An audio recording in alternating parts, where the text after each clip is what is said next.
Hello guys, সবাই তোমরা কেমন আছো? আমি তো ভালো আছি। আমরা এখন কল্পা থেকে সোজা নাকো চলে এসেছি। নাকোকে দ্বিতীয় লাদাখ, পুরো লাদাখের মতোই পুরো সিনারিটা দেখতে লাগছে। এটা হচ্ছে নাকো মোনাস্ট্রির এন্ট্রি গেট। আমরা এখন এই মোনাস্ট্রি দিয়েই সামনে ঢুকবো। এটা হলো নাকো। আমরা এখন নাকো মোনাস্ট্রিতে উঠে গেছি। এইটা হচ্ছে নাকো মোনাস্ট্রি। এর ওপর দিয়ে তাহলে হয়তো নাকো মোনাস্ট্রিটা দেখা যাবে। তো এখানে চারদিকে পাথর টাথর সব রয়েছে। দার্জিলিং বা সিকিমের মতো এটা মোনাস্ট্রি না, এটা একটু অন্যরকম মোনাস্ট্রিটা। তোমাদের দেখাচ্ছি।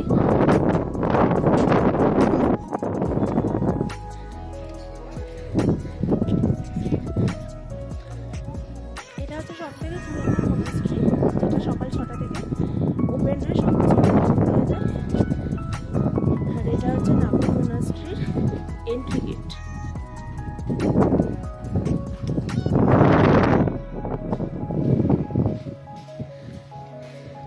এখানে প্রচন্ড হাওয়া দিচ্ছে, মানে শীত কাঁপানো হাওয়া যাকে বলে। প্রচন্ড রকম ঠান্ডা লাগছে। নাকো মোনাস্ট্রি, এটাই হলো নাকো মোনাস্ট্রি।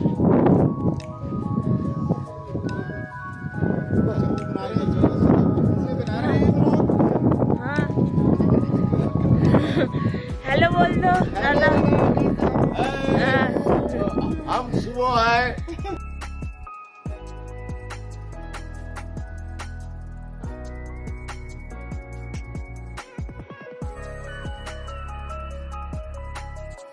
আমরা এখন নাকো মোনাস্ট্রি দেখে সেখান থেকে একটু এগিয়ে গিয়ে আমরা লাঞ্চ করব।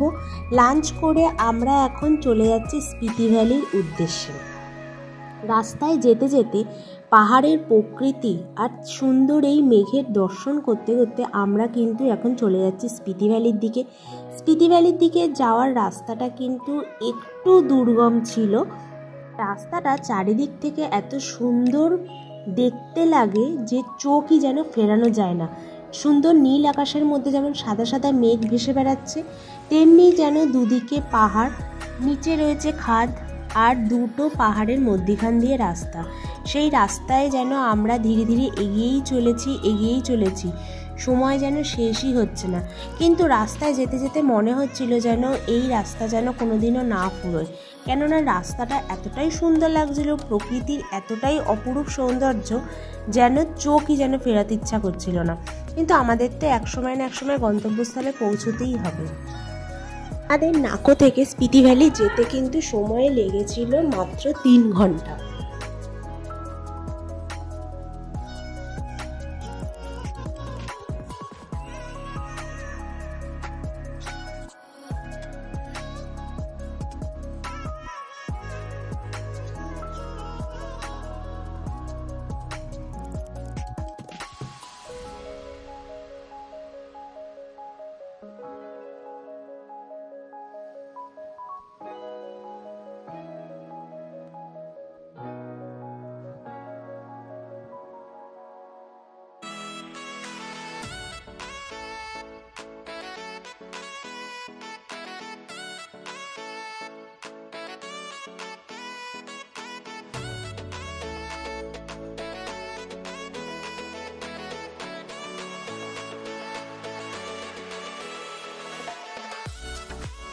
আমরা কিন্তু এখন স্পিতি ভ্যালিতে ঢুকে গেছি। স্পিতি ভ্যালিতে ঢুকে কিন্তু আমরা এখন একটা মোনাস্ট্রিতে যাব।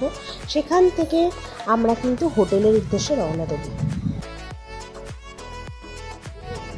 তো এটা হলো কি মোনাস্ট্রির ভিউটা আমি চারিদিক দিয়ে দেখাচ্ছি তোমাকে। এই যে এই দিকটা যেটা দেখতে পাচ্ছি সেটা হচ্ছে স্পিতি ভ্যালি, এটা হচ্ছে কি মোনাস্ট্রি। আর এই চারিদিকটা এটা হচ্ছে স্পিতি ভ্যালি, যাকে বলছে দ্বিতীয় লাদাখ।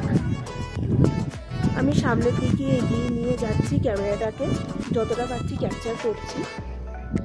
ওই যে দূরে যে পাহাড়টা দেখতে পাচ্ছ, দেখো পাহাড়ের ওপরে পুরো বরফ জমে আছে। দেখে মনে হচ্ছে যেন দ্বিতীয় লাদাখ। এটা পুরো মরুভূমির মতো লাগছে না? পাহাড়ে সেরকম কোনো গাছপালাই নেই।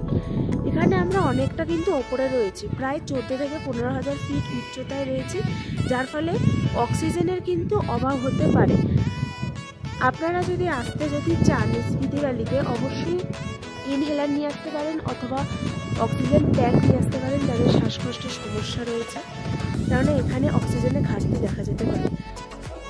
তো এইটা হলো কি মোনাস্ট্রির এন্ট্রি গেট, এখান দিয়ে আমরা এন্ট্রি করব।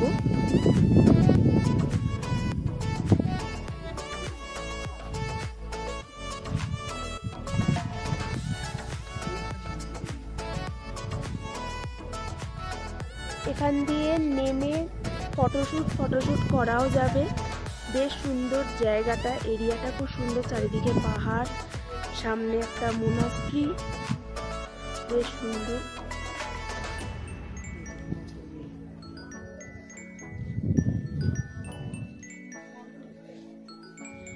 তো ভেতরে মনে হয় ক্যামেরা অ্যালাউ নেই, বাইরে থেকে যতটা সম্ভব আমি দেখানোর চেষ্টা করছি, তাও ভেতরটাকে দেখানো যাবে না। এই যে সামনে যে মূর্তিটা দেখতে পাচ্ছ, এটা হচ্ছে বুদ্ধ মূর্তি।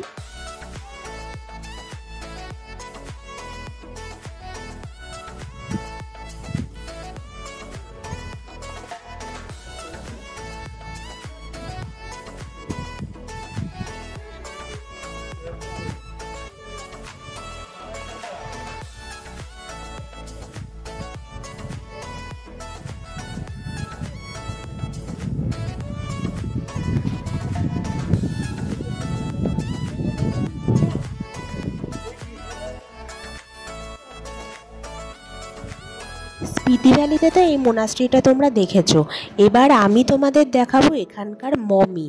বহু বছরের পুরনো একটা মমি। যখন স্থানীয় বাসিন্দাদের কাছ থেকে শুনলাম, তখন বলল যে এই মমির নাকি নখ এবং চুল নাকি প্রতি বছর নাকি বাড়তে থাকে। শুনলেও কিন্তু এটা অবিশ্বাস্য, কিন্তু এটাই নাকি বাস্তব, এই মমির নাকি বাড়তে থাকে। এখানকার স্থানীয় বাসিন্দারা বলেছে, প্লাস নাকি সায়েন্টিস্টরাও এসে নাকি এই মমি দেখে গেছে। তাই আজকের ভিডিওটা আজকের মতো এখানে, tata. Hello, sweet moments of টানি, আমার চ্যানেলটাকে লাইক, শেয়ার আর সাবস্ক্রাইব অবশ্যই করে দিও। তাহলে চলো দেখা হচ্ছে নেক্সট ভিডিওতে, ততক্ষণের জন্য টাটা।